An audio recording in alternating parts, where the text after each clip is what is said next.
Chapter 23. Marcus and the Pharisaic tithe hunters.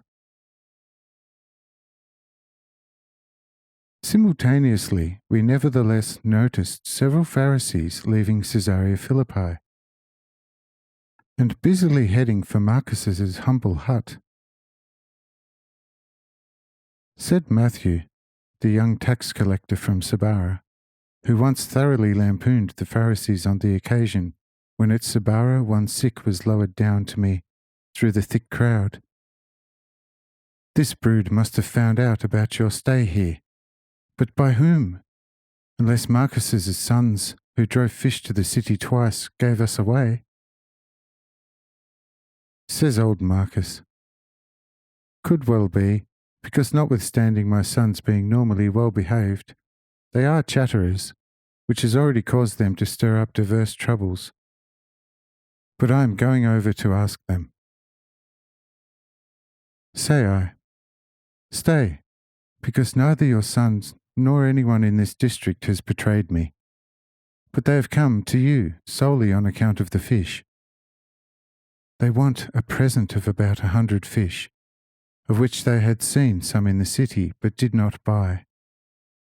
You are aware of them being entitled to 1/10 tithes wherever there is any sort of harvest.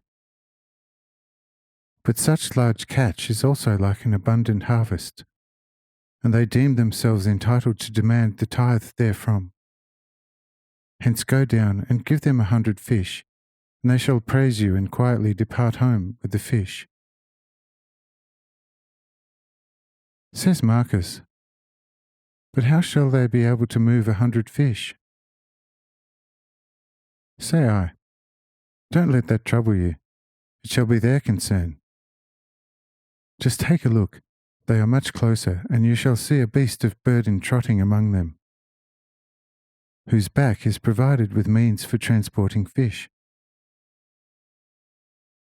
Marcus has a better look at the small caravan approaching his quarters, noticing what I pointed out to him and saying, "Lord, it is indeed as you said. And I am rushing down, and the 100 fish shall be ready in the large vat, which shall take them aback." Say I, "Go and do so. But if they ask how you could have known this, then be ready with a clever answer, but you must not deal them a lie." Marcus goes and has 100 pieces taken from the tanks, placing them in the large tub. He had hardly finished when the young Pharisees came, asking for Marcus the fisherman. Marcus answered, and still at the fish tub said, "I am over here, and here in the tub is what you probably came for. That is the conscientiously calculated fish tithe, consisting of the choicest fish being caught in our sea." The Pharisees are none pleased at such talk, with one of them saying, "Old man, are you a prophet, that you should know in advance why we came here from the city?" Says Marcus, "For this verily one does not need to be a prophet, but just to have 5 good senses coupled to a little understanding, and one can work out to a hair's breadth why you have come out. Here, take the fish and continue on your way in peace. I have yet much to do today, and midday is almost upon us. We have worked much today and must go and prepare a lunch for ourselves." Says one of the Pharisees, "You should, however, add 30 pieces to the 100 as penalty. For it was not very decent of you not to send it to the city through your children, to us servants of God who constantly pray to God for your salvation, the firstlings of your catch."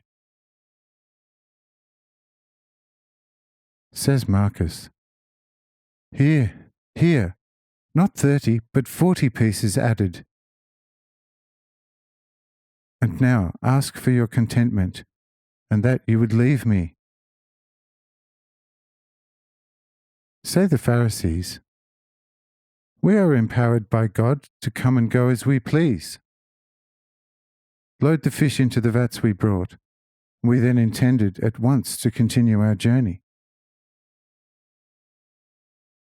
Marcus at once orders his children to attend to the Pharisees' wishes, and they lend a hand at once, filling the Pharisees' tubs with the 140 fish.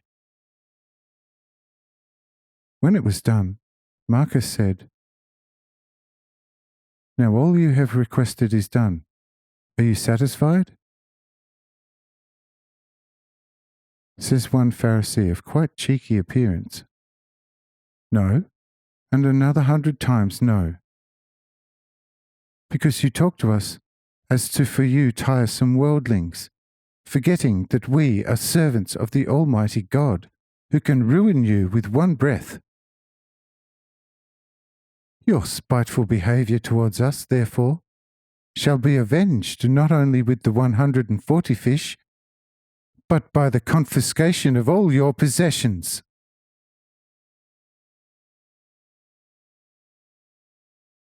This rattles Marcus. He runs inside his hut, coming back to the Pharisees with a roll of parchment, on which is written in large letters that he is a Roman, and that he can make use of all his rights as a free citizen of Rome, at will. Asks the cheeky Pharisee, somewhat taken aback, "Now then, how long has one been a heathen already? For one had, according to our knowledge, been a Jew until recently." Says Marcus, "Marcus has never been a Jew, but born a Roman, who has served Mars with sword, helmet, and shield for 30 years. But for a trial period of 3 years, Marcus was an uncircumcised Jew, after convincing himself, only too soon, however, that the divine doctrine of the Jews notwithstanding, and realizing what kind of priests were they of this exalted divine doctrine, secretly treading their God and doctrine with their feet, pulling the wool over poor mankind's eyes at every opportunity, and being the most unscrupulous hypocrites who indeed serve their God before the blind people on the outside, but keeping their hearts buried in deepest hell, and hence also carrying on in a most shameless trade with the blood of innocent Samaritan children. Wherefore I again became fully Roman, and shall die so. Take your loot now, and go home with it. I am giving it to you only because I was still recently an uncircumcised Jew for 3 years." Say the Pharisees, "But Marcus, how come you have suddenly become such a clever man? We have known you now for a lengthy period as a person of most deficient spirituality. With us you often did not know whether you male or female. How were you suddenly provided with such spiritual capacity?" Says Marcus, "This was a most Roman ruse, in order to more easily, as a most stupid fellow, get behind all your evil ploys and infamies. But I nevertheless maintain that I understand Moses and all the prophets better than you do. Although in fact a Roman, yet an Orthodox Jew in my heart a long time since." Says the Pharisees, "Without circumcision no one can be a Jew and draw near unto God." Says Marcus, "Neither did I seek to draw near to God in your fashion, but only through my heart, in accordance with the prophet Isaiah's doctrine, and that suffices me. If, however, I should be condemned by God for not having been circumcised, then that should concern you little. But I think that God is wiser than all men, and endlessly wiser and more righteous than yourselves, regarding only a pure and circumcised heart, and not the circumcision of the foreskin, which may have a terrestrial purpose, but is basically all stupidity spiritually. But as a Jew at heart, I nonetheless give you the tithe, yet give it voluntarily, and you don't have a spark of right to demand it off me, a Roman citizen. But be on your way, or I take the fish back and let you go home empty-handed.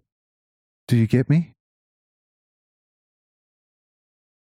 To this robust talk by Marcus, the Pharisees say not another word, and go home with the fish.